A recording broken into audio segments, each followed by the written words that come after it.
Hello, welcome to Talking with Machines, a space where Bryan Alexander, Tom Haymes, and I gather for conversations about designing the future of learning using digital tools. Today, our guest is Chris Weidenbach, an English professor at Laney College in Oakland, California, and the longtime chair of the English department. I'm Mark Corbett Wilson, a lifelong learner, artist, and retired high-tech glassblower. I spent 2 decades working in Surveillance Valley, making gas lasers, X-ray tubes, and the high-intensity lamps used in the manufacture of computer chips. Now, I'm a critical digital humanist, the learning technologian at the Western Institute for Social Research in Berkeley, California, and a digital storytelling facilitator with storycenter.org.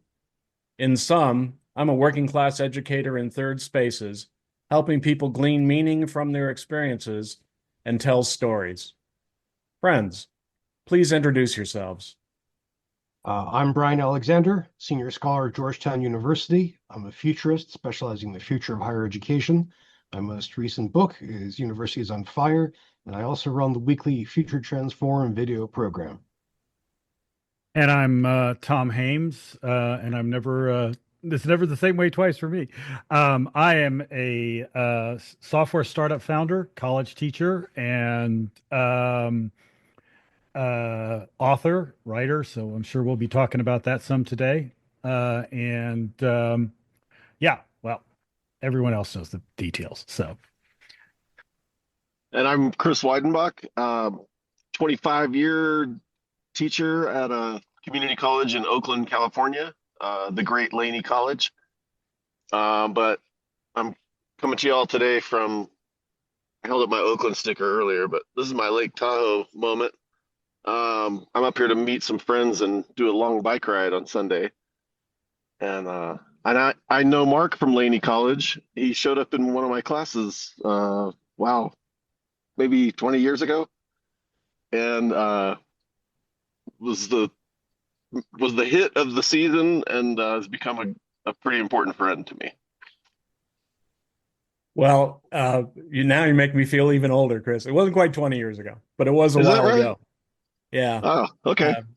Yeah, Good. more I'm than a glad to hear that. decade. More than a decade, though. Glad to hear it. Yeah, and we actually met through the student organizing work that I was involved in, but then I did come and take your Shakespeare class. So we'll probably talk about that a little bit too.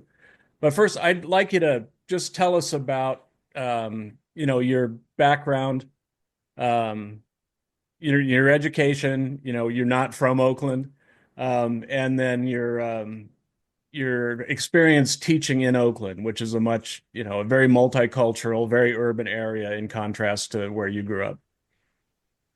Yeah, I grew up in Topeka, Kansas, in what seemed like a very sedate, working class family.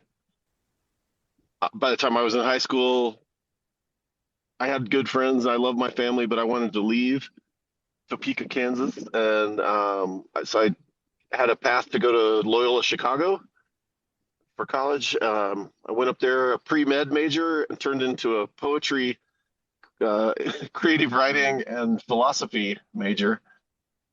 Loved living in Chicago. I wanted to. The minute I saw Chicago, I wanted to be there, where it seemed like the action was. And my whole time at Loyola, I was deeply involved in a human rights community, which has been a huge part of my life since I was 18. I also took it was like recess for me to go to get a master's degree at the University of Arizona in creative writing. So I got an MFA in poetry down there. It was the first time in my adult life that I wasn't working at least 30 hours a week. In fact, I didn't work at all, except for volunteering for the literary magazine and the Poetry Center, which is, I think, the second or third. It used to be the third largest poetry collection in the U.S., and now I think it's second. Then I moved to Oakland and dabbled in McJobs, including moving furniture for a living for a bit, being a receptionist at a law office. and a really stupid job in a furniture business. Paid the rent working 3 days a week. So that's why I did it. And I'm also kind of a glutton for mountain biking, road biking. I learned to surf living in the Bay, learned to snowboard. Um, but yeah, I teach at a gritty little college that's usually the number one transfer conduit to the UC Berkeley, which we're proud of. But in my 25 years, we've gone from a heavy emphasis on basic skills in English and math, as well as all kinds of career and technical education. Really cool array and diversity of those programs: welding, machine technology, carpentry, cosmetology, culinary arts. And now we are, I guess our emphasis is still maybe more so on the career and technical education and transfer, which seems to be the state of California's, the state chancellors and the board of regents, or board of governors emphasis is transfer to four-year schools. That's not exactly a great fit for our community, but of course it works for a lot of students. So I've been involved in a lot of human rights work at Laney, and usually I'm on a first name basis with the student government leaders and other student activists, because they kind of need people in their corner. They tend to get shown some of the ropes by the people charged with guiding them and facilitating them. But those people end up sort of controlling the student leaders a lot of the time. So there've been some sort of landmark moments with that. That's how we met, because when I returned to college after the 2008 fiasco, there was no support for the student government. If you'll remember, they had fired in a cost-cutting move, or whatever nefarious reasons might have been involved. They'd fired the student support or student life coordinators. So when I arrived, the student government was really flailing around. And so you and Brem and Marco, people were trying to pitch in, but of course, you had other jobs, other roles. And I wanted also to have you mention about your work with the student athletes, which is another big part of why Oakland, especially young men, go to Laney College. Well, yeah, at times we've run specific English courses, English class sections just for student athletes. It started out when we started that model, we contextualized the reading list to some really good stuff like robust public discourse, but it had something to do with the sports world. So a little bit of sports biography. I had the students ask them to buy Dave Zirin's book, What's My Name, Fool? His first book on the intersection of sports and the political arena, which sports is not supposed to was not supposed to cross over into at the time. And I think a certain train has left a certain station on that. I follow the English Premier League a little bit, and for, I don't know, 6 or 7 years now, they've been taking a knee every game before the match begins. And there's a very broad commitment they called No Room for Racism. But yeah, and then we've tried classes that were protected for student athletes to have maybe 15 of the 30 seats, with some of that contextualized reading, but also so that the students aren't kind of sequestered or segregated, and they get in the mix with non-student athletes. And now as a chair, I confer with the counselors who work with the student athletes. We've decided to just make sure that we schedule some class sections at times that are friendly to they have very difficult schedules. It's almost like a full-time job they have between noon and 6 o'clock. 5 days a week, sometimes six. So we schedule those courses or class sections so that student athletes can take them before noon.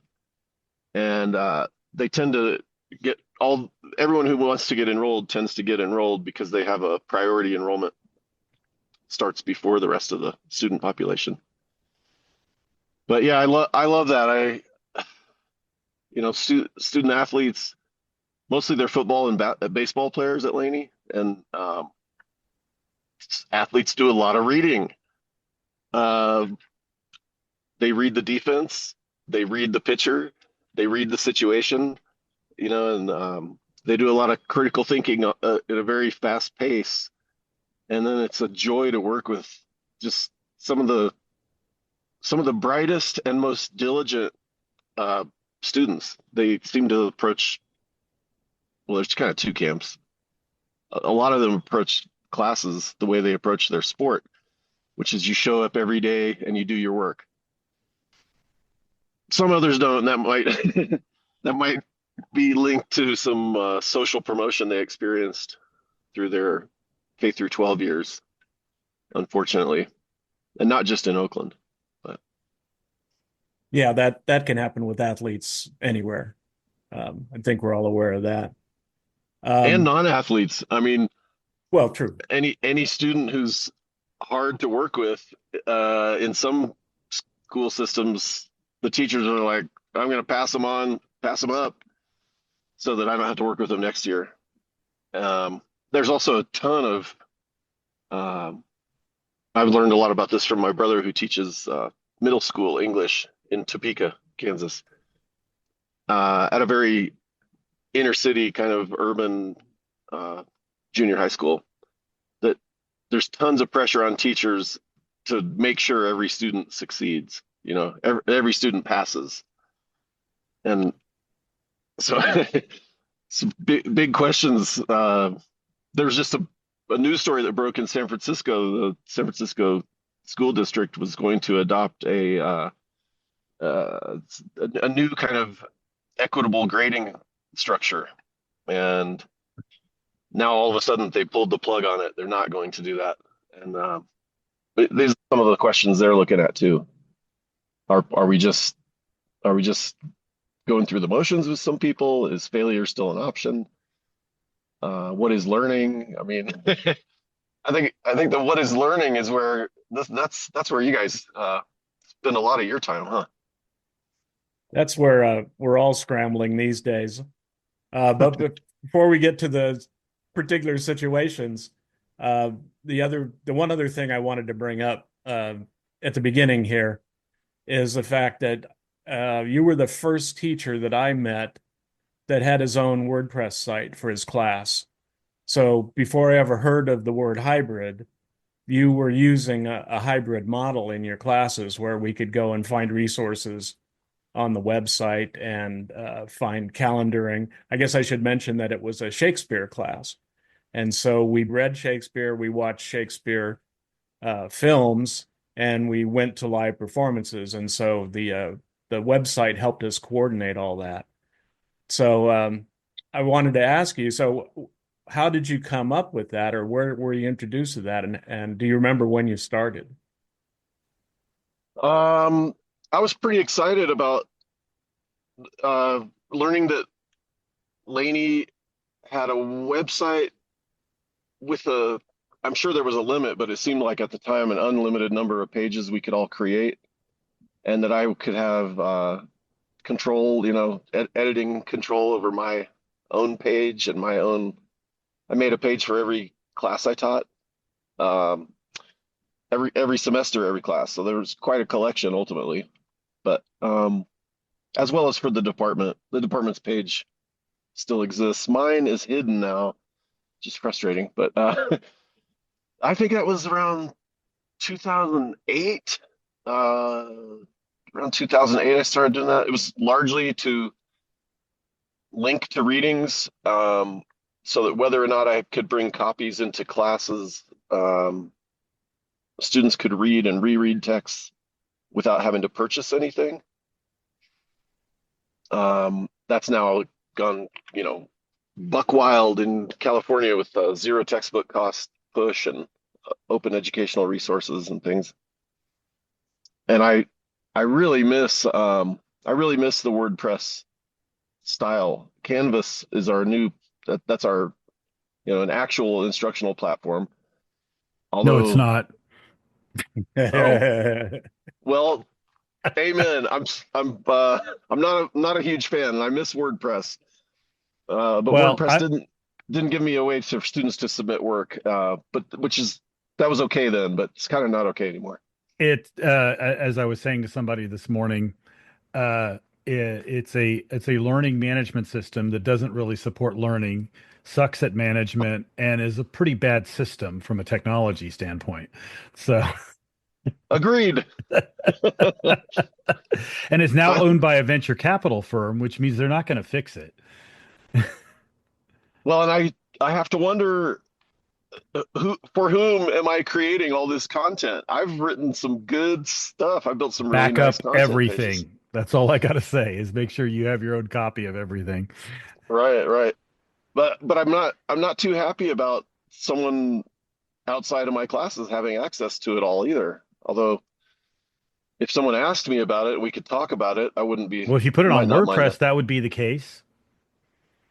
Right, but I knew that was the case, and I wasn't writing lecture pages because I never taught an online class until Hmm.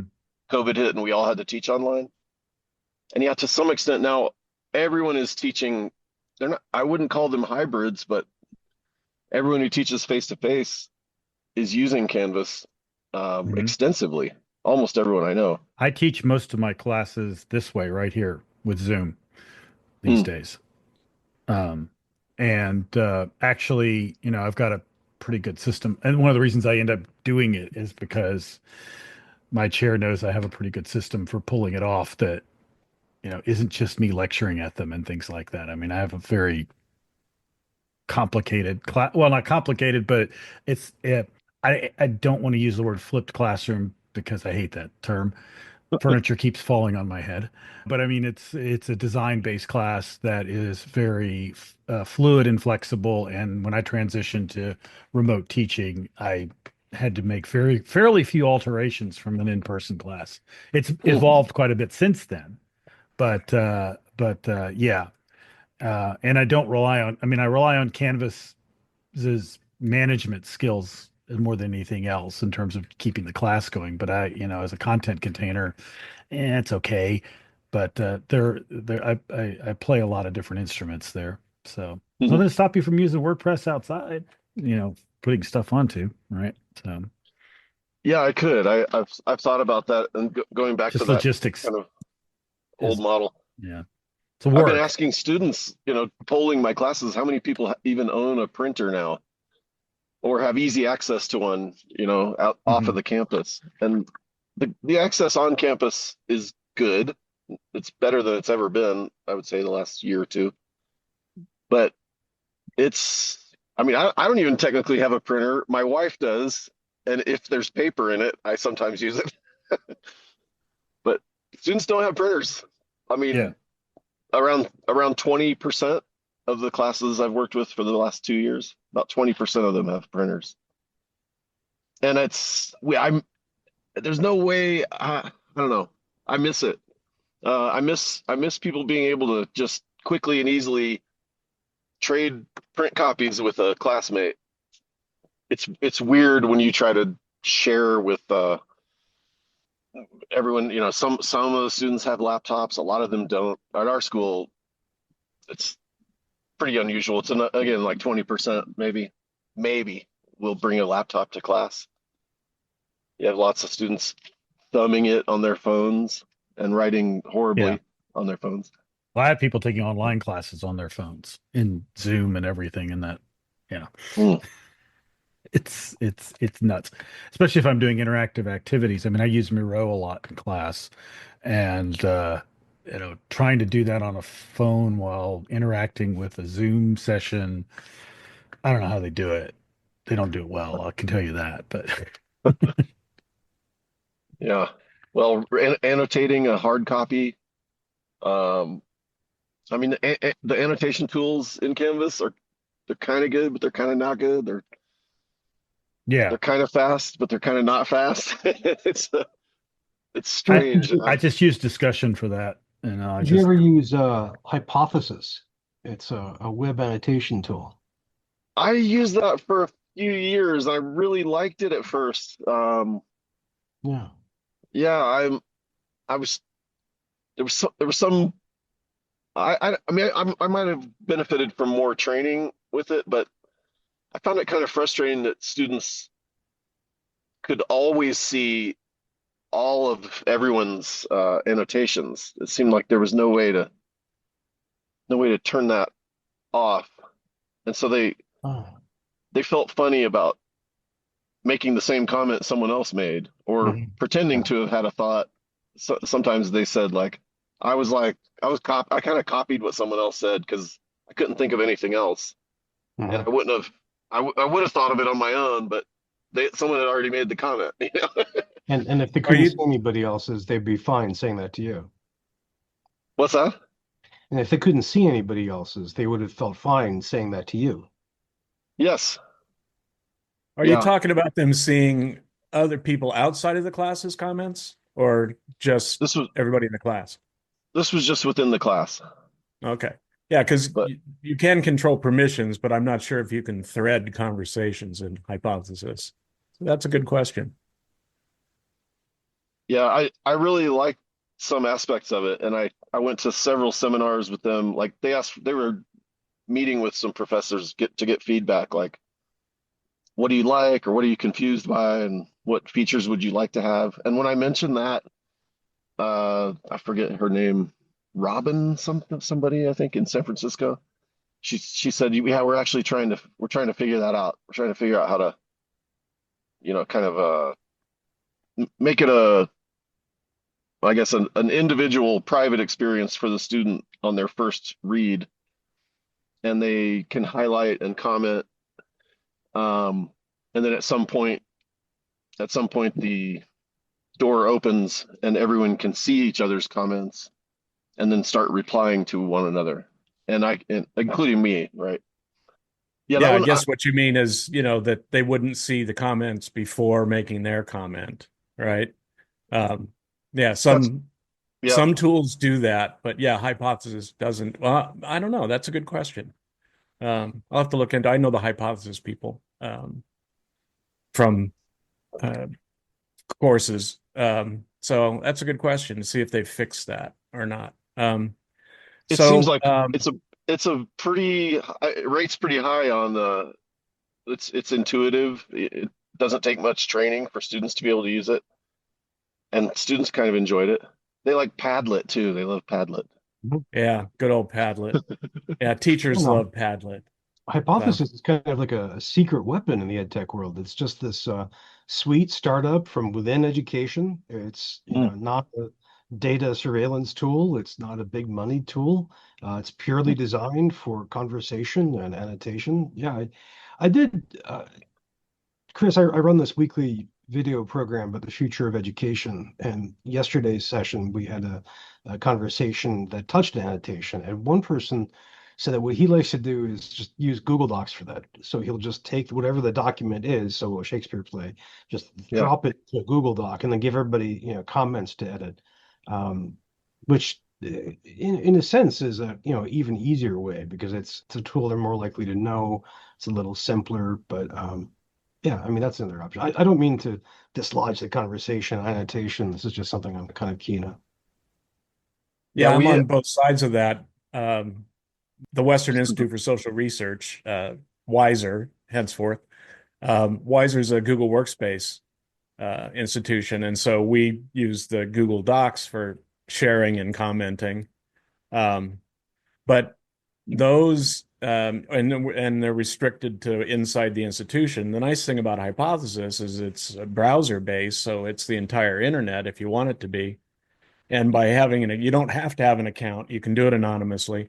But when you have an account, then you have a history of your comments across the internet, which is, I think, the strength of Hypothesis, that you can go back and and see where you've been and see where you've commented and revisit sites, which doesn't happen inside of Google Docs. But you're right, Bryan. For some reason, Hypothesis just doesn't get the traction, and it's a nonprofit. There's no advertising, as you said, built by educators. But It, who knows? it might just be that it's so web based and it's not tied into an LMS, that people just don't think of it. Although I think And they in some do cases, integrate with colleges, Canvas. and in some cases, colleges actively discourage anything that is not official. And so I ignore that personally, but because for instance, I'm supposed to be teaching on WebEx. I'm like, I'm not using that crap. I'm going to use Zoom. So go away. I pay for this myself. I don't mind paying $15 a month not to have the headache of dealing with WebEx, which is archaic to say the least.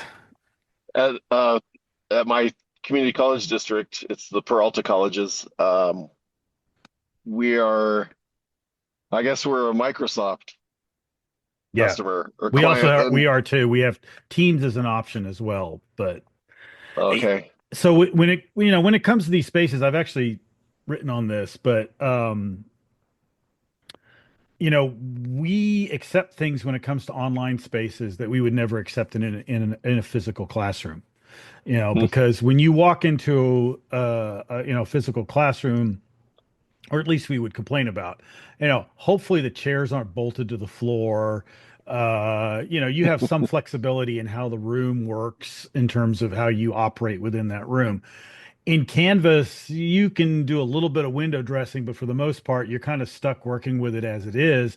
But even more so when it comes to online video platforms, they're not designed to teach. WebEx and especially WebEx and Teams are designed for corporate environments. They're designed for a hierarchical meeting structure, and the tools don't work really well when it comes to developing a flat meeting, where if you want to not be the sage on the stage and you actually want to get down and dirty with your students, it's hard to do in those platforms because they actively work against you in some ways. Zoom is the least worst. I mean, again, it's not designed specifically for teaching, but because of its overall user friendliness on the whole, at least it's gotten a little bit more clunky, and there's some stupid stuff that they've done over the last couple of years that's made it less good. But on the whole, the fact that it was really kind of a loosey-goosey platform, not really designed first and foremost as corporate overlord software, uh, makes it a lot more accessible as a teaching thing. And one of the reasons I went to it, especially during the pandemic, was you can access it so many different ways. You can call in with a phone and all this other stuff and it's easy and relatively seamless for the students. And now, of course, they're used to it. My school still doesn't pay for Zoom, and I'm like, you know, Hmm. and the technology decisions, of course, in most schools. And I used to be the technology director at my college, so I got crossways with IT a lot.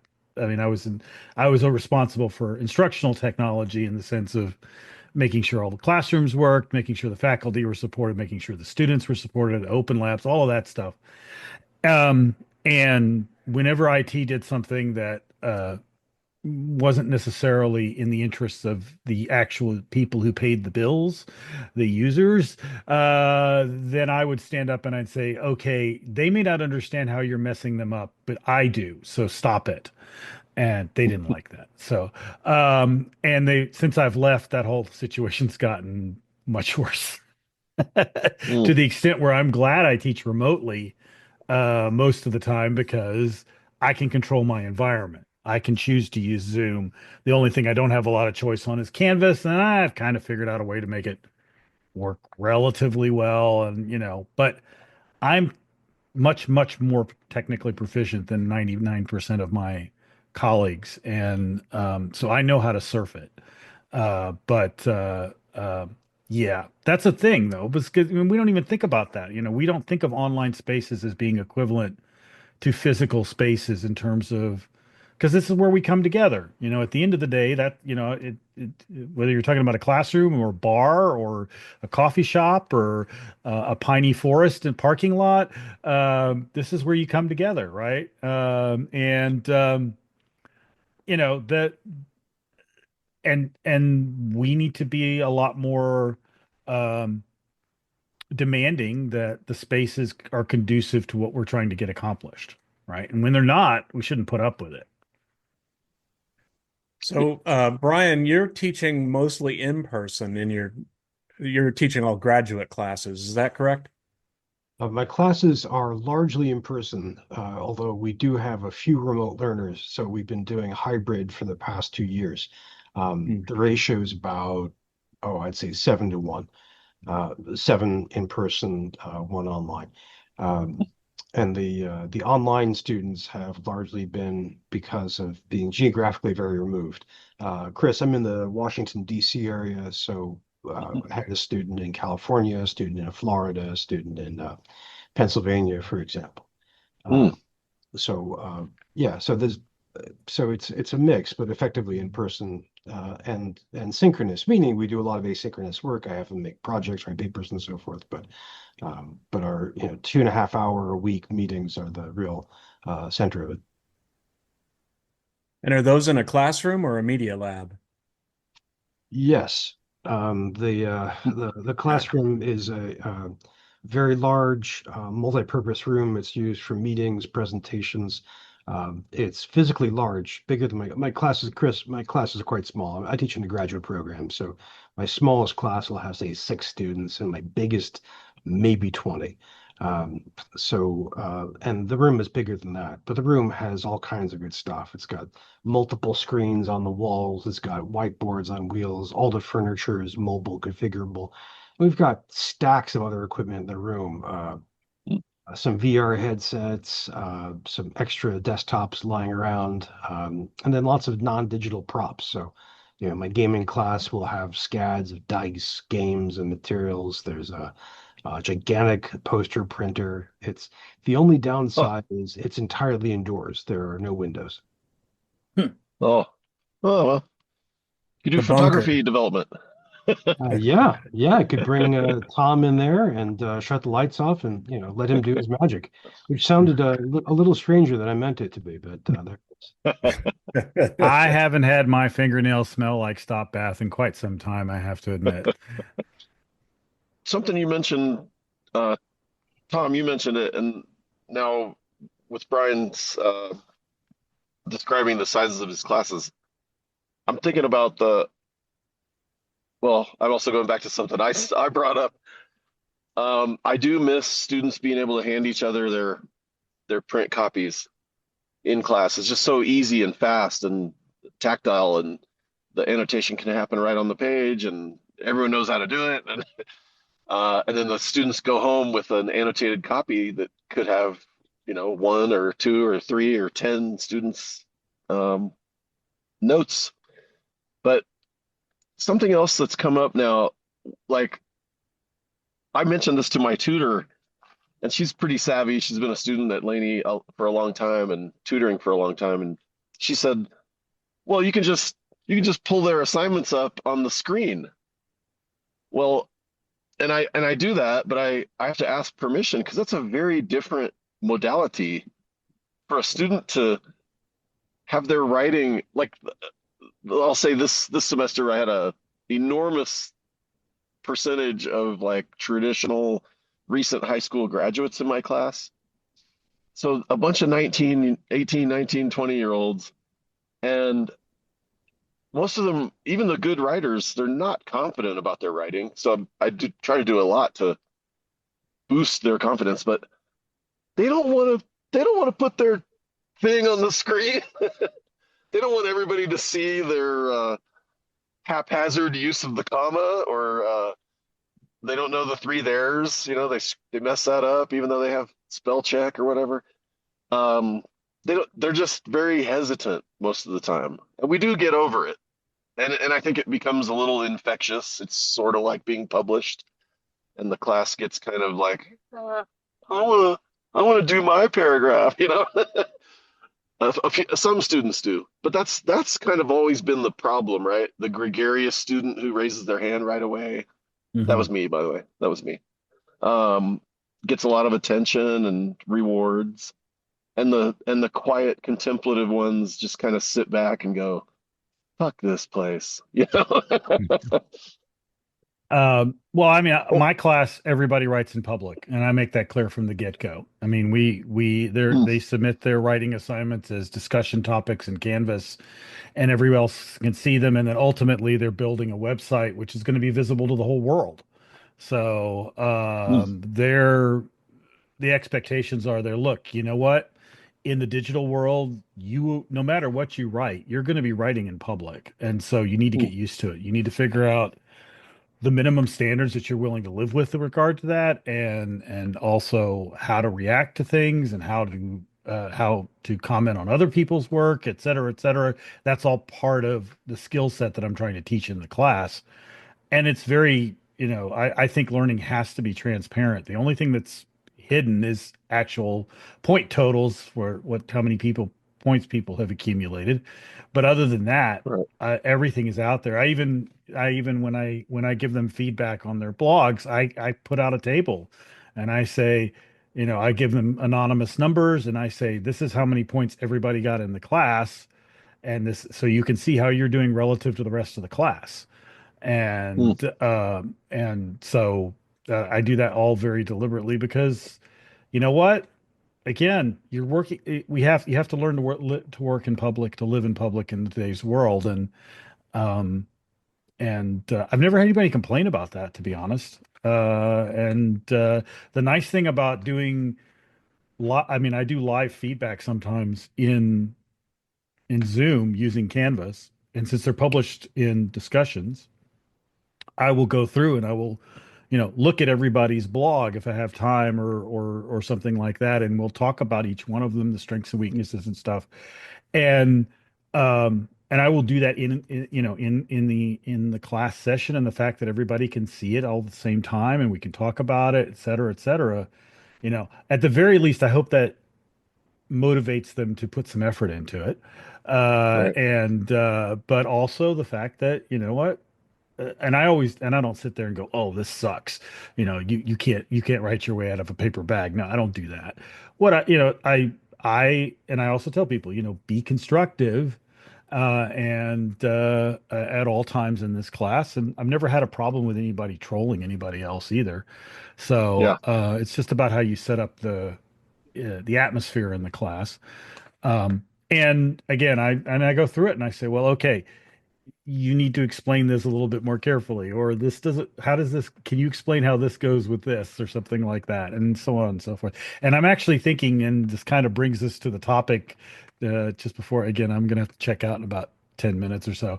But the Of using AI.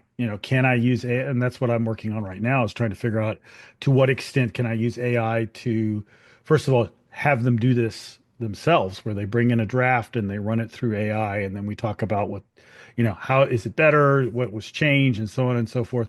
Why you want to start with your own work as opposed to just sort of telling AI to write it for you. Those kind of conversations have to happen, and the fact that AI allows me to do things live fire that I couldn't do before. One of the things that I've been doing up to now, is one of the biggest problems that students have in my class is understanding how to answer the question that's being asked. They Yeah. don't read well enough to understand the question. And so what I've been doing, and everybody does a different version of the question because they're all doing their own different challenges, but the question's the same. Basically, my class is define a problem, and then find some solutions to that problem, and then talk about how you navigate those solutions through the either US or Texas political system. And that's ultimately what the website is that they're building. But they don't, if you ask students to define a problem, no one's ever asked them to define a problem before. They've always been given problems and told to solve them. But the real world doesn't work that way. The problems aren't always as obvious. you know? Make the warehouse run better. Okay, well, what's the Mm, problem there? Well, it could be any number of things. Well, how do you go through a process of figuring out what the hell's broken, right? And so, but what I've been doing with AI is I've been having them say, okay, what do you think this question is asking you to do? Feed it into ChatGPT and let's put it in the discussion. Just copy and paste it into discussion. And then that tells me very quickly whether they understand the question, but then it also gives me an opportunity to talk about the strengths and weaknesses of what ChatGPT is giving them back and say, okay, this is a good starting point. You need to do some more research here. This might be going off. And again, it's designed to be a brainstorming in a way, but also a seed planting exercise in terms of, okay, this is where the work still needs to be done, and this is where the AI can help you, but this is where it can't, right? So, being very mindful of how they use the tool. But I'm actually thinking about taking it even a step further and having it, again, have them bring in a quick draft, something that they've written that they think is fulfilling the assignment, and then have ChatGPT analyze it and then talk about it in class. And I can do this again a lot faster than if I sit there and read them myself initially and then write a bunch of comments, which they aren't going to read or understand anyway. But to be able to have that conversation as opposed to asynchronous communication, right? Communication versus conversation. So anyway, these are things I'm playing with. I gotta say, if students learn to prompt the AI tools well enough to be served well by them, they will be learning something about good writing. Like the Yeah. the prompts will have to be good. I could also see instructors provide, and you teach, it's a community college in Houston, Yeah. right? Mhm. Yeah. So I could also see teachers giving students not only prompt language, but also language to include when they prompt an AI tool for feedback, Mhm. like an initial Right. draft review or Mhm. something, and we could give them that language. But I'm and then I'm just like my hackles are up too because I'm thinking like, now we're giving them the prompt, like we selected probably we selected a text or in my case, sorry, not Yeah. necessarily in your case, but Yeah. we're selecting the reading list. We're building a prompt that's going to guide them to a certain way of thinking about what they've read. Happy to do that. Happy to do that. Now, like language to help them get some good feedback from the AI thing, maybe. I don't know. It's just So I mean, what am I actually trying to teach them? I am trying to teach them how to become better thinkers and writers. At the end of the day, or let me rephrase that, communicators. Writing is only one method of communication, and I have emphasized visual communication a lot in class too. But we probably all should, right? Like the white paper doesn't really have much standing in the well, yeah, I mean, greater society anymore. this this is a very long and complex discussion, but we are kind of coming to the end of the Gutenberg parentheses. That doesn't mean writing is gone. It just means that it's going to have to coexist with other media much more effectively. Because when we were growing up and learning, that was the only real option was writing. I mean, there were other options, but they were hard, right? And this is true of a lot of different, photography. I don't have to have a dark room to make the picture that's behind me. Yeah. But but we are kind of, and so I think it's really important to have a lot of literacies at the same time by making them transfer from one literacy to another, which is something no one's ever made them do before for the most part. I'm also getting them to think about what they're talking about, right? As opposed to simply regurgitating back to me some sort of thing. And you can't really do that so easily with the AIs either. But you can use them to help figure that out, but you can't, they won't actually do it for you, at least not yet. And I'm not sure that they could. I mean, it's a complicated set of questions now, but the reality is that's just the world that exists today. And you're either going to help them learn how to drive the car, or you're just going to hand them the keys and say, "Have a nice day," and that's there's no easy way around that problem. I'm just gonna interject here. So at Peralta, I haven't been there in a while, obviously. Is there any support for faculty and staff learning how to use these new AI tools? Or are you on Um, your own? Short answer, we're on our own. Um, Same I here. think, I mean, in our case, we, I'll put it this way. We have had kind of a regime change at our district level, and we may be seeing some activity uh, invited by, hosted by, facilitated by the Academic Affairs Administration in a way that just hasn't been happening for too long. We needed it. We needed it coming out of COVID. We're still, Peralta's as a district is at least 50% still online, vastly out of step with the rest of the state. Mhm. Um, there's a lot of issues actually with instruction right now. And I just want to say that like my department put together a protocol for how we kind of want to work the same way when we first initiate some conversation with students about academic integrity, dishonesty, honesty, um, AI plagiarism or not plagiarism. We've decided to consider it essentially the same as plagiarism, but we want to do it. We want to approach students the same way, and then it's going to take a while, I can tell, for our protocol to really be adopted in a way that we are approaching students the same way. But we're the So, first department to have such a policy and I, in out of the four colleges. and I apologize, but I'm going to have to bail here now. But I want to say, just as far as one thing, is that um, ask yourself whenever establishing these things, are you defending actual learning, or are you defending the systems of learning? Those are two very different things. And I always ask myself that exact question because at the end of the day, I'm not going to fall on my sword over grades. I'm going to fall on my sword over whether or not the students actually learn something useful or not. And Yeah. those two things work against each other. They're in tension with one another. And a lot of the efforts I see around AI is, people don't realize it, but they're defending grades. They're not defending learning. They're defending grades and the integrity of grades, which is bullshit anyway, because uh, we make up our grades anyway. We have some general ideas, but I'm not going to give the same guy an A that you did. Probably, maybe, I don't know.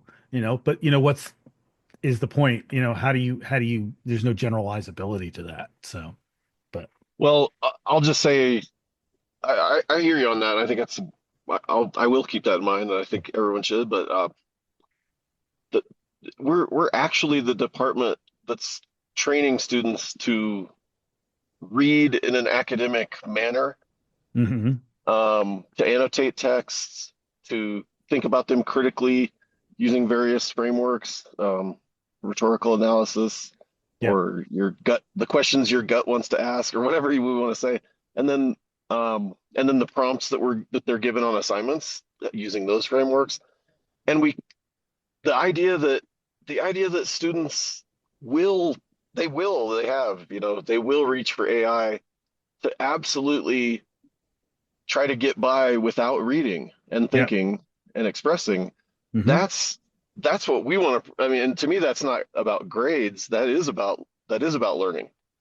So yes. like, I I But I what's hate driving grades. them to I, do I don't that? like grades. But Well, what's driving them to do that is the grade, though. At the end of the day, it's that's what their currency is.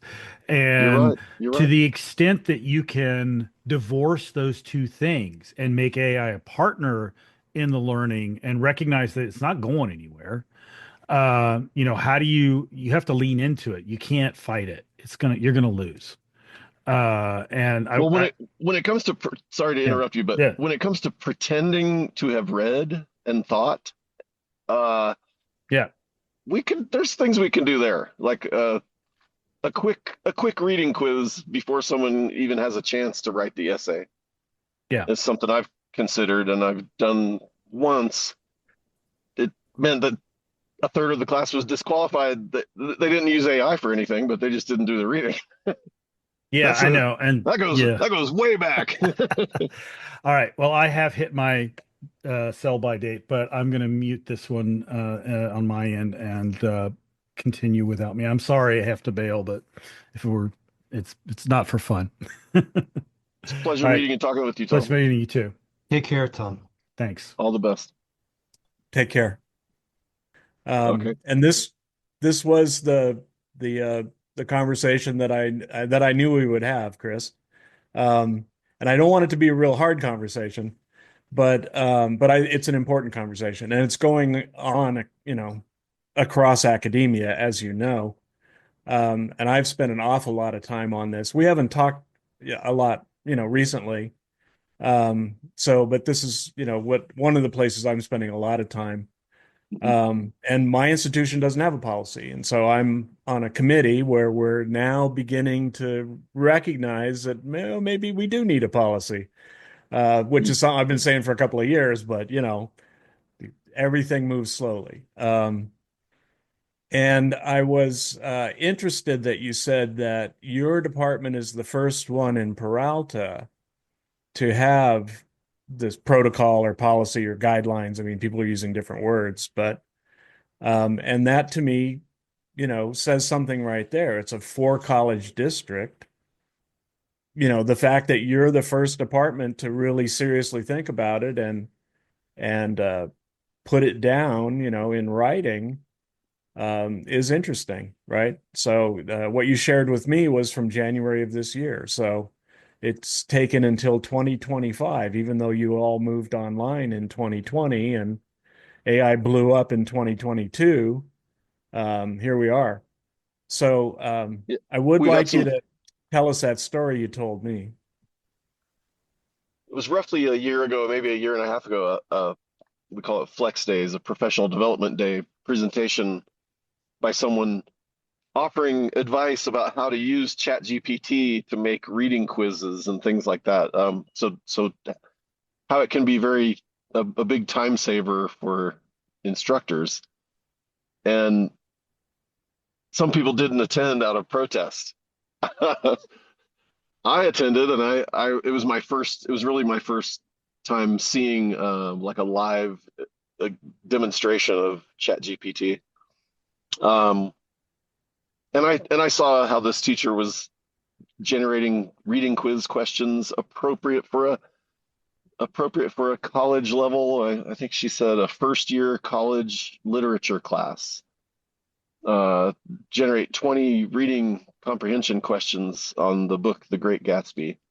And to see that 20 question draft come out in 3 seconds or whatever it was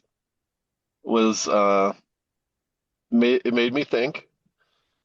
She said she would have to draft, she'd have to edit those questions, and she'd probably select 10 in and 10 out, and she might add some of her own, but she's like, I time's of the essence. I need time to do other things like grading, student writing, and or reading it. If Tom's still listening, reading it, not grading it, reading it. Yeah, and then we've had some faculty condemning other faculty for using ChatGPT in any way in their teaching, and then the people defending themselves like, well, I already got my degree, I could use ChatGPT now. Using it, some people are using it. Not in my department. I don't know of anyone giving students feedback on student writing. As far as I know, no one is pretending to give feedback. And I suppose I wouldn't reject the idea of instructors telling students, I'm going to use ChatGPT to give you some feedback on your drafts, because that way you'll get very quick feedback, and the teacher might screen it or something. They also might not, but I just think they should be honest about using it at least. I have a story I want to share with you that I didn't share with you when we talked recently. Um, in January of 2024, I enrolled in my local community college in an English class, a 2A class, right? And or no, actually in January 2024, I attempted to enroll in a 2A class, but my local community college couldn't find my 1A transcript from 1972. Well, Um, or had a hard time finding it. So it's the same college. So somewhere down in the basement.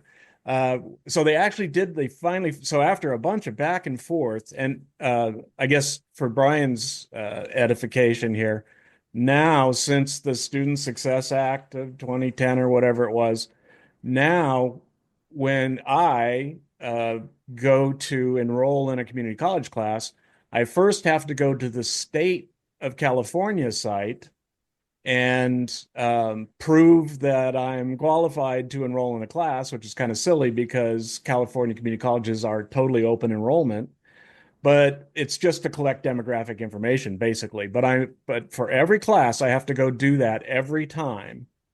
And then I have to go to the community college and they have their own screenings that again collect all the demographic information besides your academic information, and then guide you to the counseling department where you're supposed to be counseled before you enroll.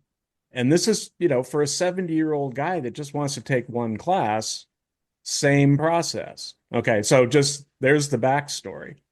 yeah. So last year, so I go through all that, and then I can't enroll because I can't prove that I have the prerequisite. So then I have to talk to the counselor. So then I have to get a counselor on the phone, which in that case wasn't as bad as it could have been. But they were like, well, that's A&R, so I got to send you over there. And I had no intention of ever setting foot on campus. Totally asynchronous online course, Hmm. or online course, not asynchronous. And so I finally get over, I'm in A&R, and they're like, well, I don't know, it's in the basement.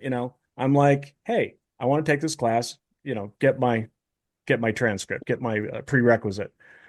And so they found it, and so they told me, okay, we got it, but the counseling department is across. I couldn't figure out. The counseling department is across the hall in the same building, but somehow they couldn't communicate with the counselor that I had the prerequisite, and so I couldn't take the class in the spring of 2024. So in the fall of 2024, I contact the same counselor, and I'm like, so I still want to take that class. And she's like, oh yeah, well, we did clear you to take it. I'm like, when? Not before the class started, but Uh, whatever. Okay, great. She's like, yeah, okay, you can enroll. Okay. Now I got to go back to the state site, fill out all that demographic stuff. Then I got to go back to the community college, fill out all that demographic stuff and the fake counseling thing. And finally, I enroll in English 2A. Okay. And the teacher is one of those that doesn't open his Canvas course until the first day of the semester.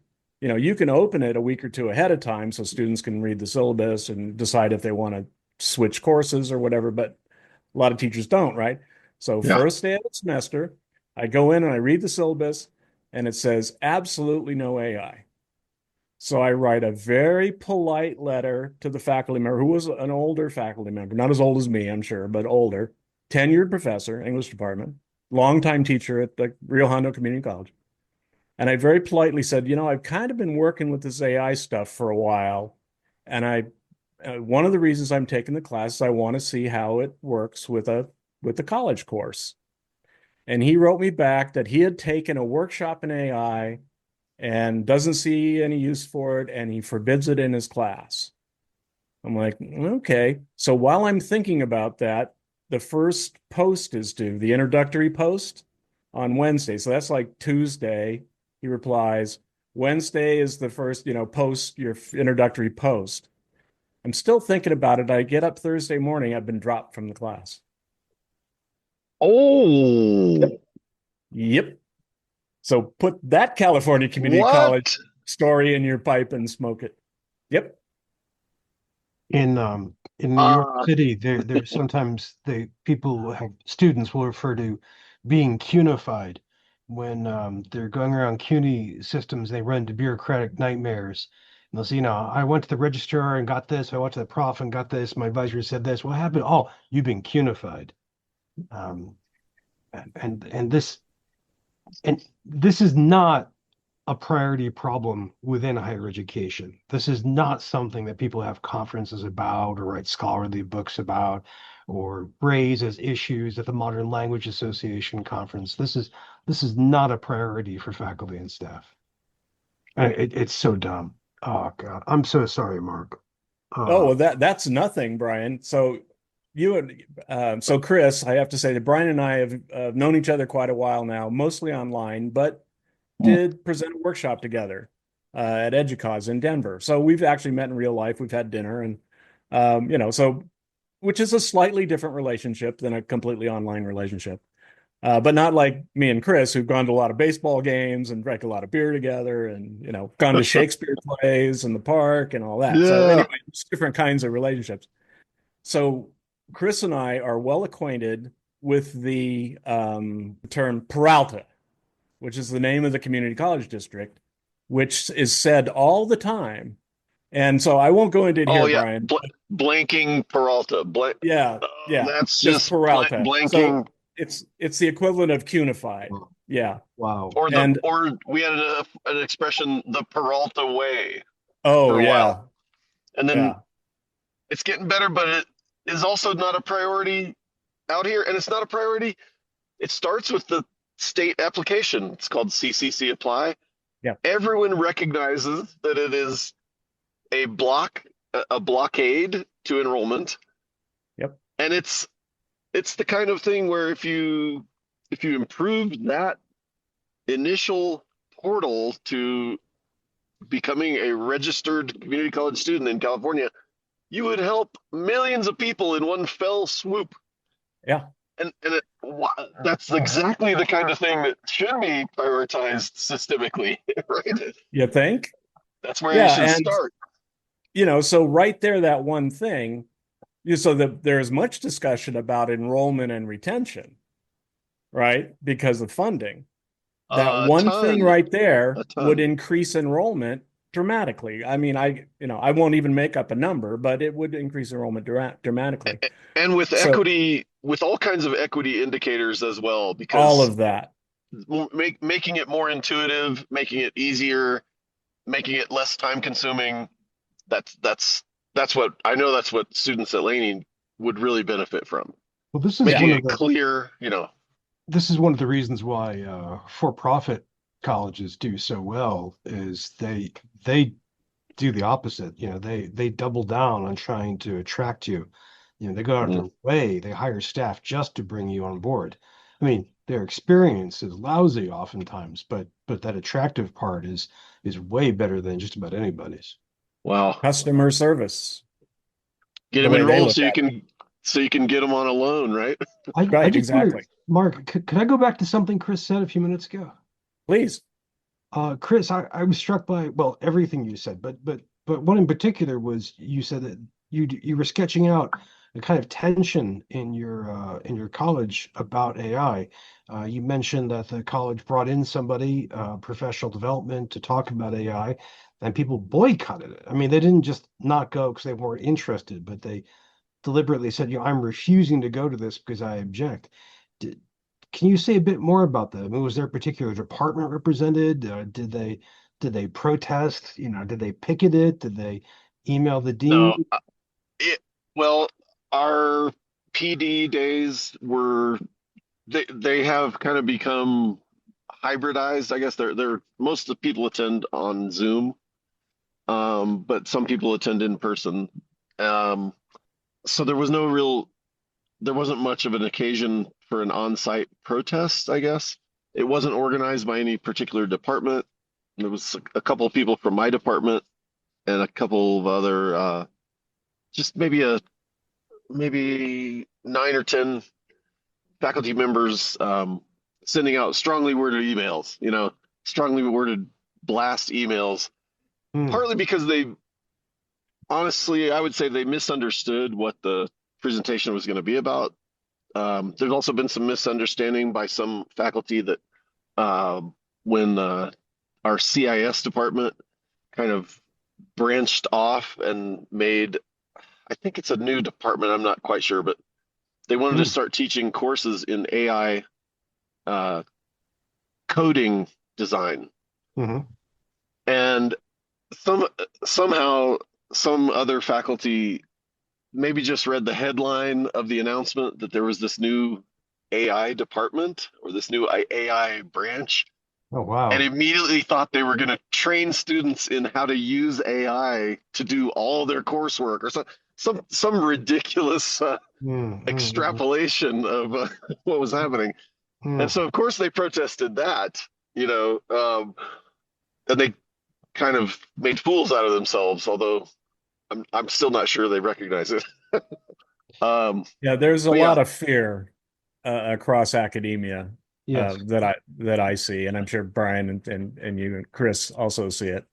Yeah. Um, but I yeah, also, Chris, I wanted you to relate, your recent experience as department chair, to get Brian's take on it. Unfortunately, Tom had to leave, but yeah. Well, it's always been touchy if it's in the old form of plagiarism, bringing plagiarism up with a student is something I'd never looked forward to.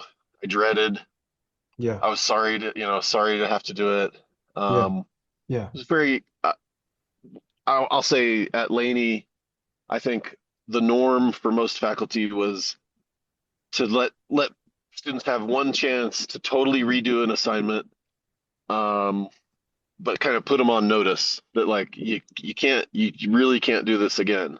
We'll make this first one kind of unofficial, and Mulligan. we have a student code of conduct that does Hmm. not say that you should give them a soft warning or whatever. It says you should report instances of plagiarism. By the way, I remember I wrote the links by hand because it was a hard copy of the student's essay. This was 12 years ago, maybe. I wrote the link out by hand. I said, "Look, I know this was copied from this website.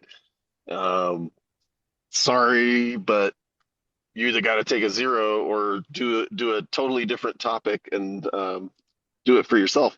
And the student denied it and denied it and denied it. And we're standing there on a break during a night class outside the classroom, and she just hardcore denied it for 7 minutes, and then she said, "Let me see the link," and I handed her the paper, and she took it and sprinted off into the night, and I never saw her again.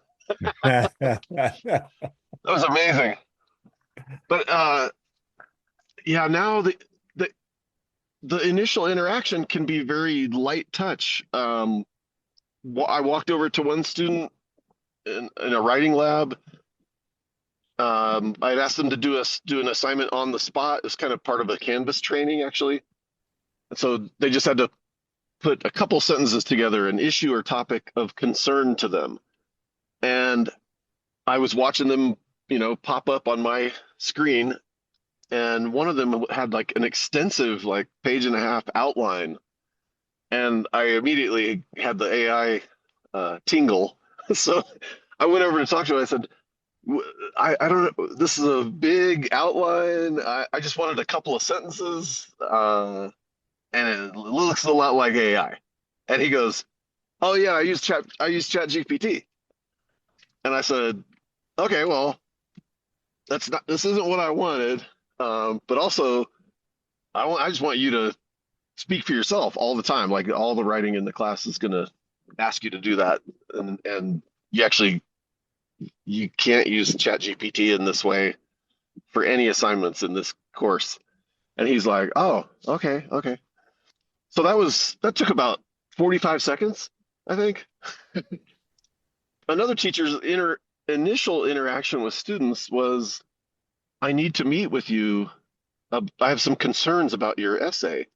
And then it was several weeks that went by before they made a time to meet for like what might be an hour-long meeting.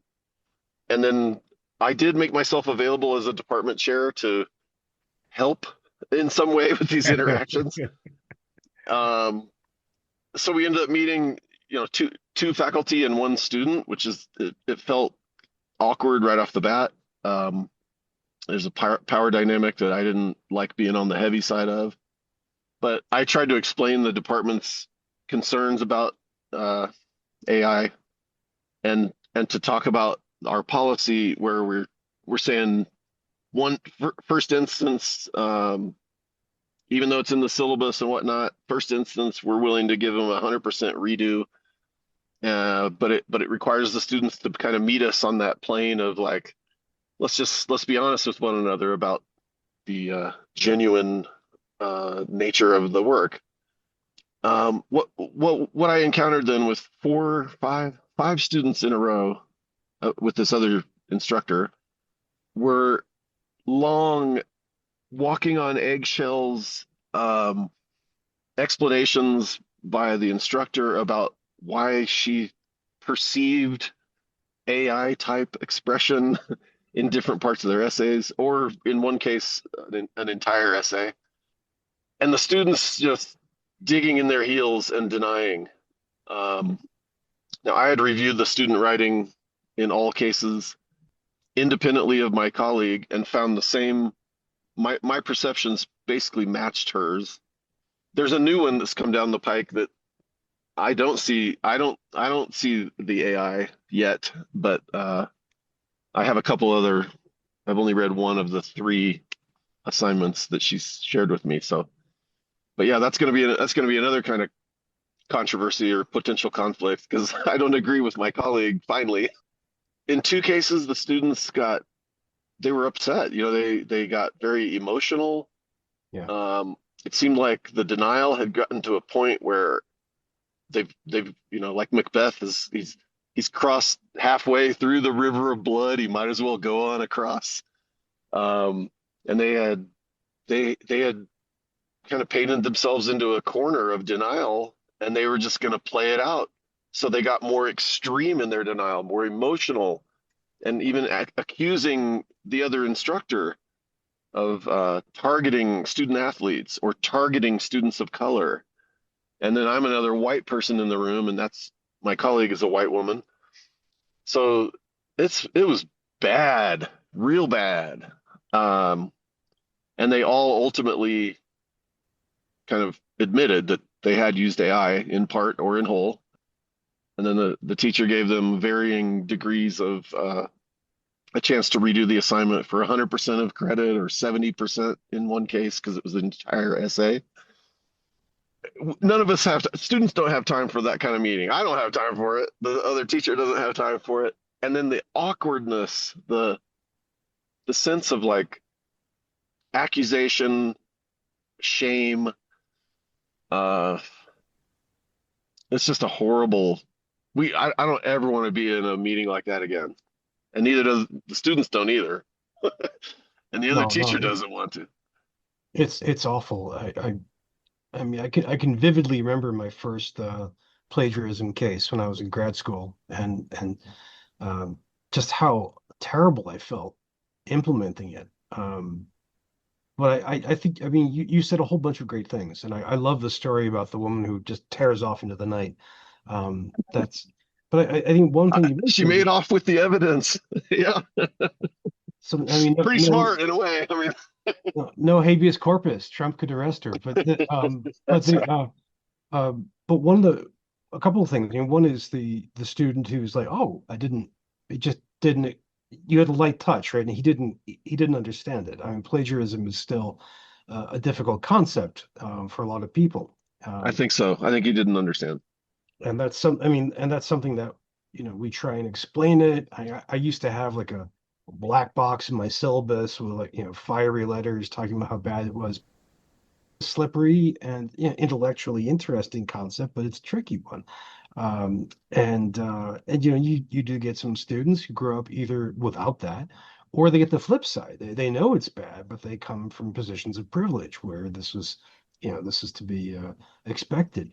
And I think a second problem is the sense of policy. Chris, so many colleges and universities I've talked to do not have policies about this. Or they have the lamest possible, policy, like the do not cheat policy. They just copy and pasted, or with ChatGPT into it, um, Right. and which means it's up to individual departments. And if they don't have a brilliant, forward-looking person with experience like yourself, then it's up to individual faculty, which means adjuncts are really in charge of how higher education grapples with AI, which is not a really good situation since adjuncts have zero resources, institutional support, and no political background or clout. So And yeah, please. well, and it's such a difficult form of cheating or dishonesty or Yeah, Mark and I differed about calling it plagiarism the other day on the phone, but uh, we can't prove it without a shadow of a doubt like we used to be able to if I could find a web page that had the exact language, then but this is different, and then we don't seem to have AI checkers that are trustworthy, or we haven't decided on one together. We haven't folded that into the protocol, but it's we say we may use the checkers for to kind of give us some information about confirming or disconfirming our suspicions, I guess. And we also we're loath to put out a description of the kinds of writing that makes us gives us that AI feeling, because we don't want we don't want to train the AI machines, and we don't want to train students on what to avoid and things like that. sure. But it's hard. I think writing in class without access to writing by hand in class without access to laptops and phones is one thing that people are saying they're emphasizing. I've done quite a bit of that now.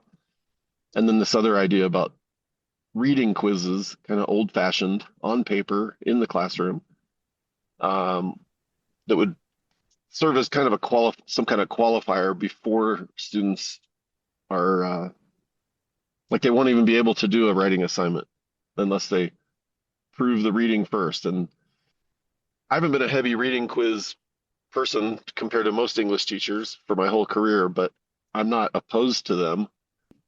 Yeah, I've gone back and forth. Sometimes I will do them, sometimes I won't. It depends on where the students are. I've had some students thank me for giving them reading quizzes, which just makes me feel awful, like I've failed them somehow. Right?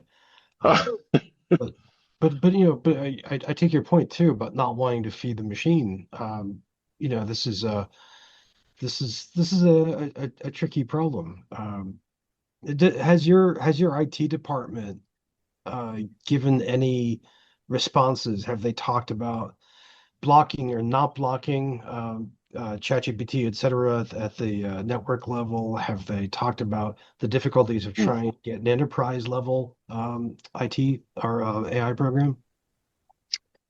I haven't heard anything other than as a district, we subscribe to turnitin.com, which has some level of AI checker, but I've heard most people are not very impressed with its It's bad.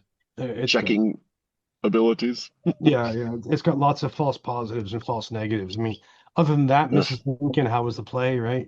But um, Yeah, I do think, I've spent an awful lot of time on this, and at Weiser, my little graduate institute that I work with, um, we don't give grades, we don't give quizzes, it's a graduate institute and it's all done one-on-one. The teachers are more mentors, the students select the readings from a list, but they can always offer alternate readings, and so the problem is not as big um, in the academic sense in the way we teach, but we all have the same problem that institutions are not taking this seriously enough to give the guidance in the first place. So from the administrative point of view, to give the guidance, my position is always, again, as the lifelong student, and we're not supplying the training. So I try to supply training, but some of the faculty, resist, or won't engage with the training. And most of the faculty don't really have the time or don't take the time. And we don't offer any training for students, which is, I ask this question a lot in a lot of these forums I'm in, and it seems to be almost universal that there's no, orientation to AI or AI training or anything, even in like your basic student success class. Apparently, because the administration doesn't have a policy, the teachers aren't going to put it in the student success classes, right? Because it's only going to create problems for the class or for the faculty member. So this is a real conundrum. And you mentioned a point earlier, Bryan, that these should be issues in professional associations and at professional conferences. I took the challenges, I'm trying to, use positive language here, the challenges I faced at Peralta and all of our student leaders. I mean, we organized 4 college student governments that had no support into a district-wide student government for the first time, and used that to get the student life director positions reinstated. I mean, we did some real work while I was there, and I have tried to tell these stories. I got a lot of stories about that experience, and I try to bring those into conferences when I was going to a lot of conferences. So of course, post-COVID, they're online, but I try to bring these issues, and there's just a huge resistance to acknowledging that there are these issues with enrollment, issues with financial aid, the student loan crisis, as long as you keep it at a high level and make it a general thing, everybody's, against that. But when you talk about what does your college do, that to help students, or, does that really puts the burden on the student, people don't want to talk about that. It's a minefield. And now I'm experienced the same thing now with this talk about AI. As far as checkers, so I've been working with Anna Mills, who is leading, along with Mahabali, is sort of leading some of the work around this online in a lot of groups.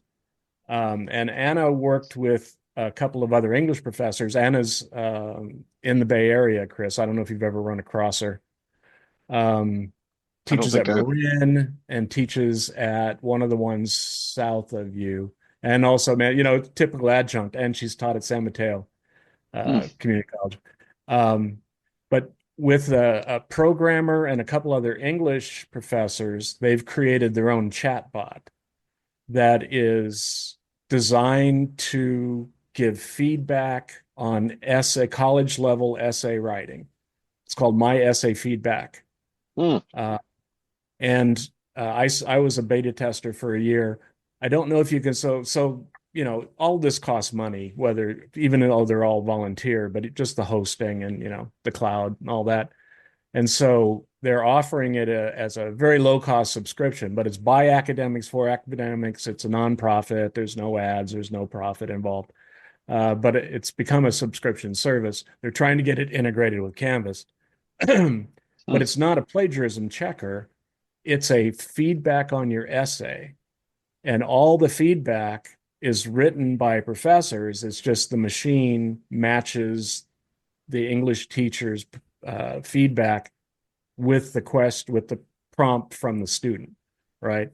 So that the teacher isn't live, but the teacher has analyzed and given feedback on the essays that were the training data. So it's the human and the machine approach.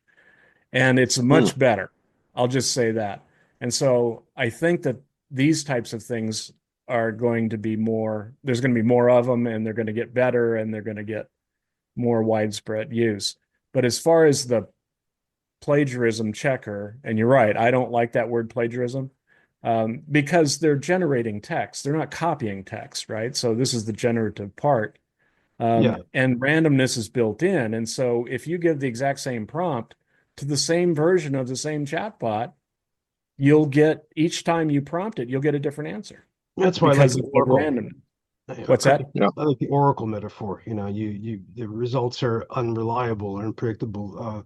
The late Cliff Lynch said that he thought of LLMs as remix machines, and Yep. I've always liked that. And remix, by definition, is not plagiarism. You're cutting it up, you're transforming it.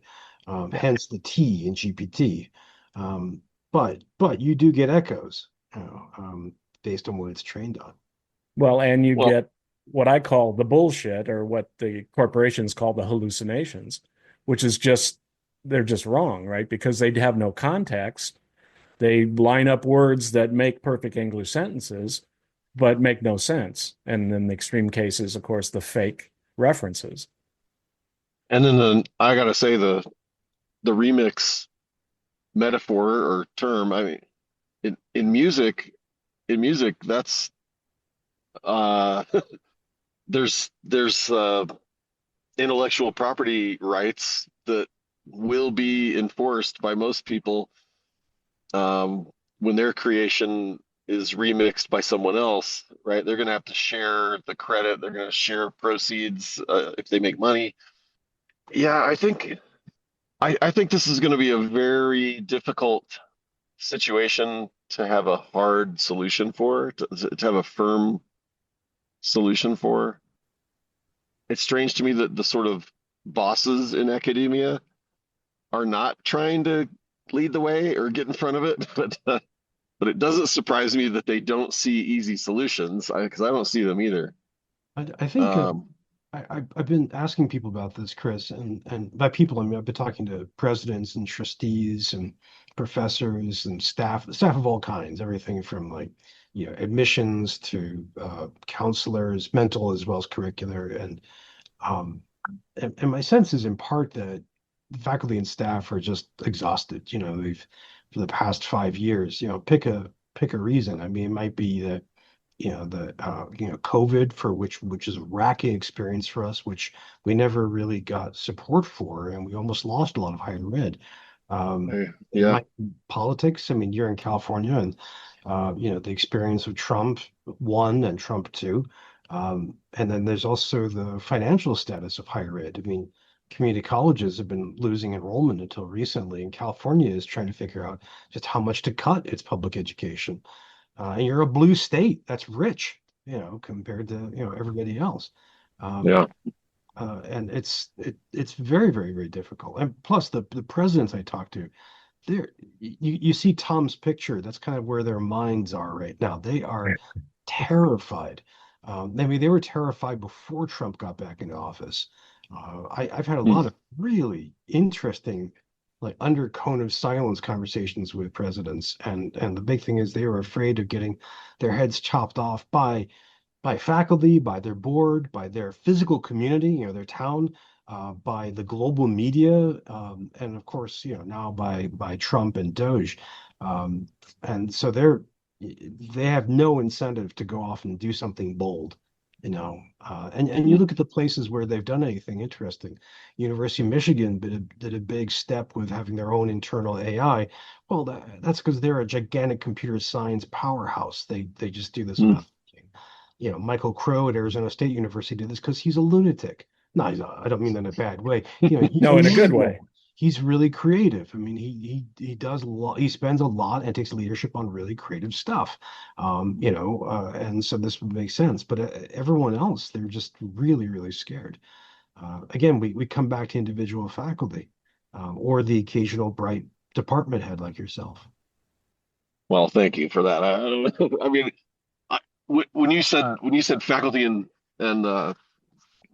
all kinds of classified staff and I think administrators were exhausted, definitely.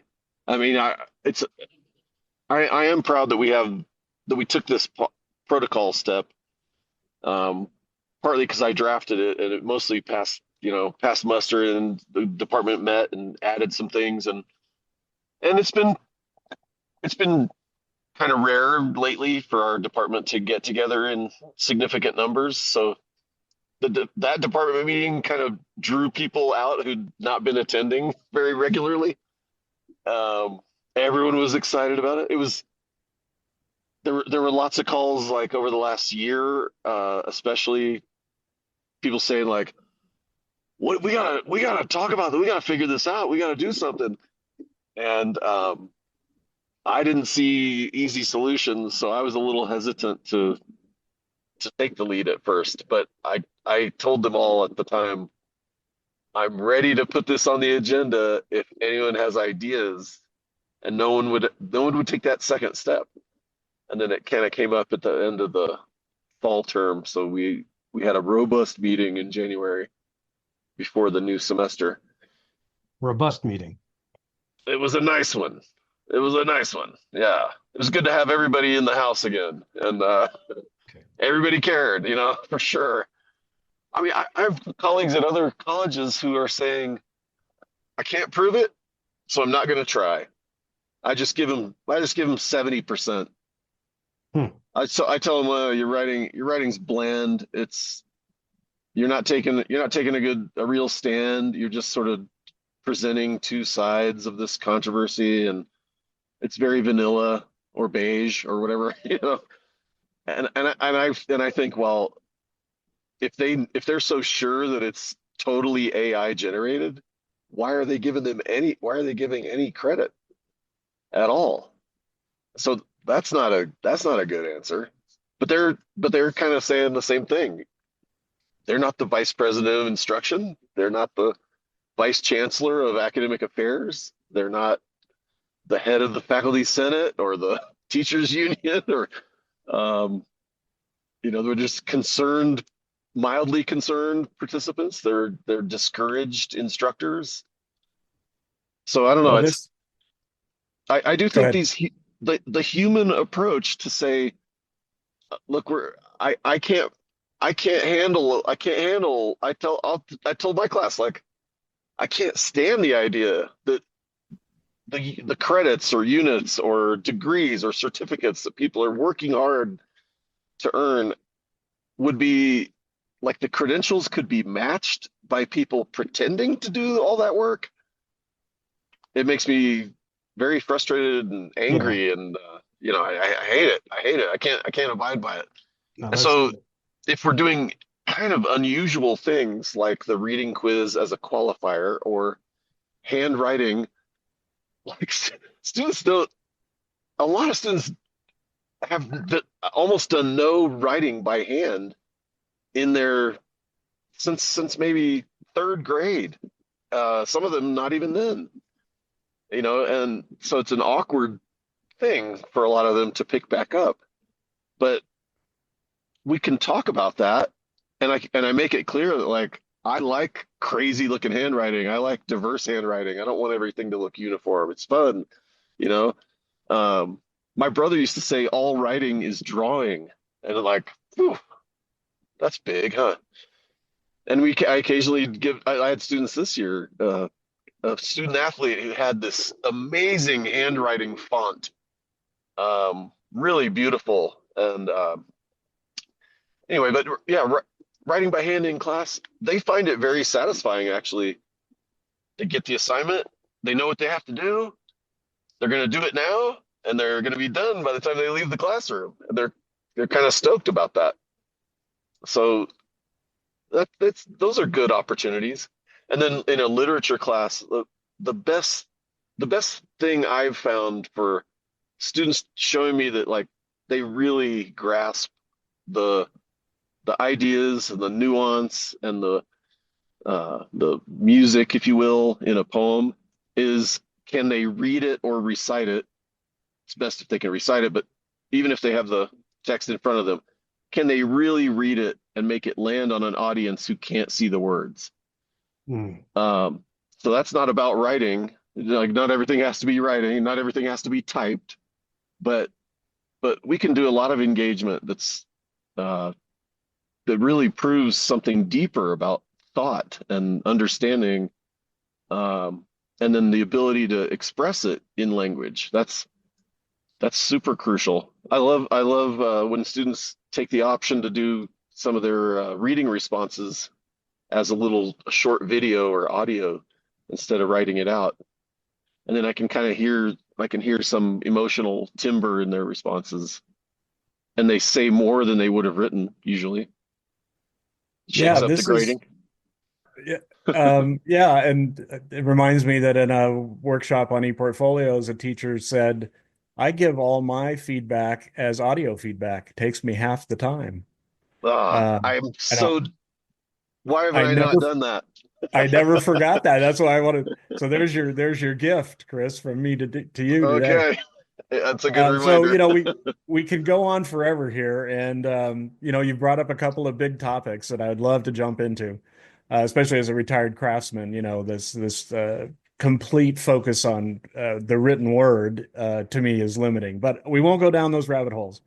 Um, but this is a wicked problem, and I'm trying my darndest to see it as an opportunity. In my discussions with my academic dean at our little graduate institute, all assignments are written assignments. And I point out to my academic dean, who I have taught how to use AI in a responsible, constructive way. Mhm. Um, I pointed out to him that I could probably do all the assignments in a course in a day with ChatGPT. Just copy the prompt, put it into ChatGPT, generate some text, and turn it in.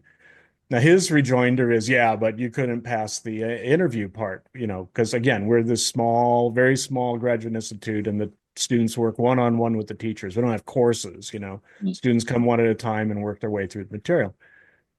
And so I say, okay, you're right, absolutely. That's what makes us special. And I'm here to try to actually move that process into the 21st century using digital tools, which is a struggle with the older faculty members, but we'll get there.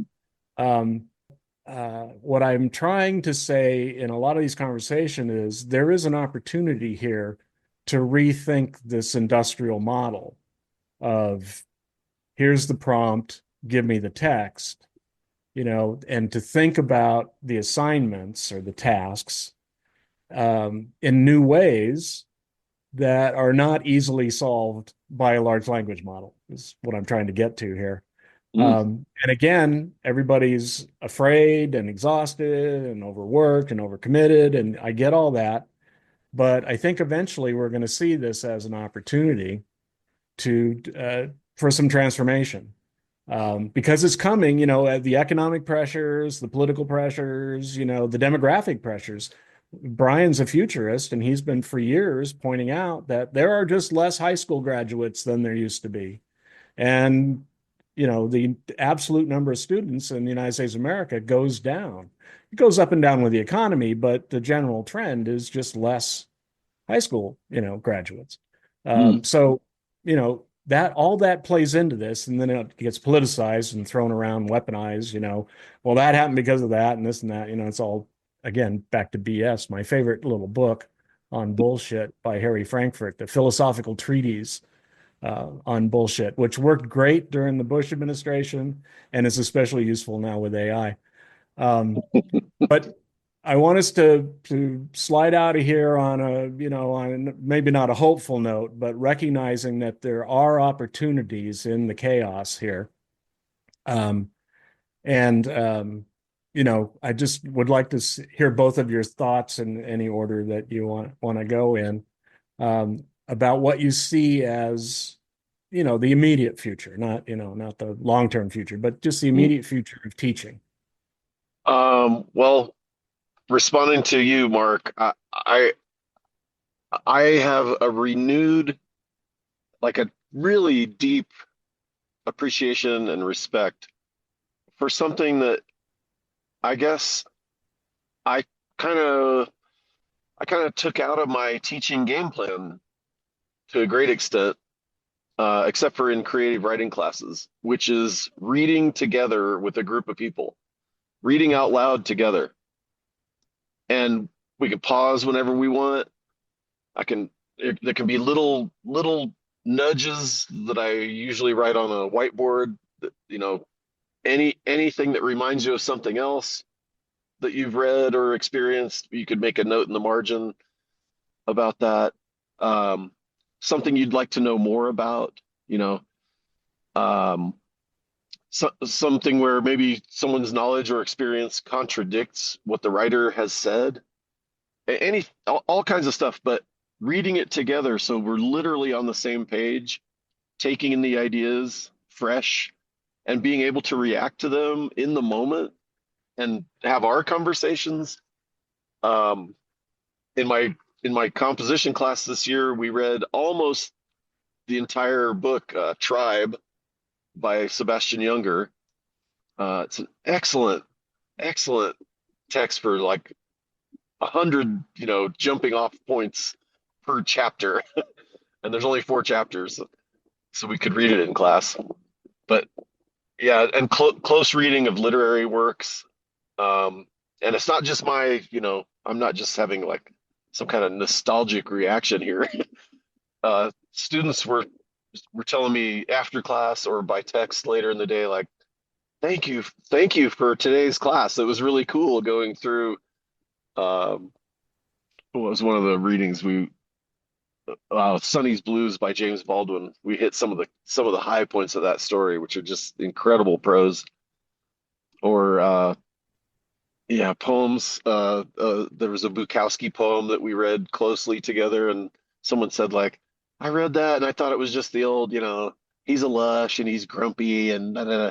But it's way more beautiful than I realized, and he doesn't do traditional poetic devices, but he's got real style and rhythm. And so yeah, I do love language. That's why I got into poetry. That's why I studied philosophy too. I think the ideas merging with the linguistic expression is so powerful, and that's what I want. I want to infect students with that, the love of that stuff. I want them to dig syntax, and they actually give a shit about like what's an em dash and what's a hyphen and what's that semicolon all about. Learning how those things operate, realizing that they come from speech, that we speak semicolons all the time. We use em dashes. We do a lot of weird punctuation stuff. So the punctuation is just trying to keep up with us, right? And the syntax is a way of trying to capture what we do when we speak. And it's like, if students can just get interested in that enough that they realize, oh yeah, I want to speak well when I write. I want to say things in a way that they will be heard and received. That's really that's power. That's very genuine empowerment, I think. I've said for way too long that I need to use more creative activities in the composition class. And I just haven't had the guts to do it for some reason. I don't know what, maybe that's where I'm maybe a victim of my systemic thinking, but I've segregated creativity to creative writing and literature classes somehow. But Well, yeah, that's I would say here's your opportunity, right? This is, the yeah. current situation. So Bryan, I'd like to hear your thoughts before we slide out of here. My thoughts are that I'd love to be in a reading group with Chris, just for that passion, that commitment to the music of language and the power of text. I haven't read Junger's Tribe yet. I've liked a couple of his other books, so I'll add that to my list. It's awesome. Nonfiction, really juicy and a quick read. Nice. Yeah. The thing that I can't shake, Mark, about the future of teaching is I can't figure out a way by which the undergraduate degree and the graduate degree isn't devalued because of how we handle AI. Unless we do it right, it seems like the consensus will be that an associate's, a BA, an MFA will be worth less because the odds are that a given graduate will have used AI instead of doing the work. And I can't shake that, and that really worries me. But I do think we have the potential for an enormous amount of creative pedagogy around generative AI, and that's something that I lean into. For me, the whole idea of teaching, just that sense of seeing a light bulb go on over a student's head, seeing them get that enthusiasm for, in my field, in literature, but also theory, history, biology, French. I mean, that's what we do. And then to nurture that light, right, to keep it growing and growing, that's what I hope we can keep doing, despite everything. Yeah, Chris, anything you want to add before I take us out? I've never, even as a parent, I don't enjoy punishment.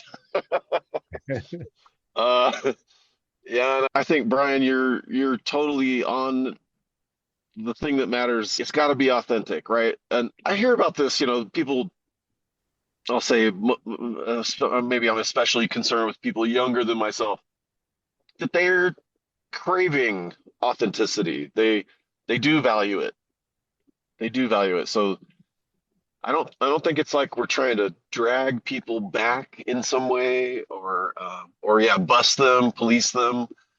And it seems like it makes a lot of difference if we just really have honest conversations with students. The education is, changes lives, and it's not just the credentials that change people's lives. It has a place, but it's the authentic learning and the opening up of like new ways of thinking. I hope this is the first of many of these kind of conversations. And I just have to say, I've enjoyed our conversation and want to thank Chris Weidenbach for joining Bryan Alexander, Tom Haymes, and me today and Talking with Machines. Good day. What's that sound? Everybody look what's going on.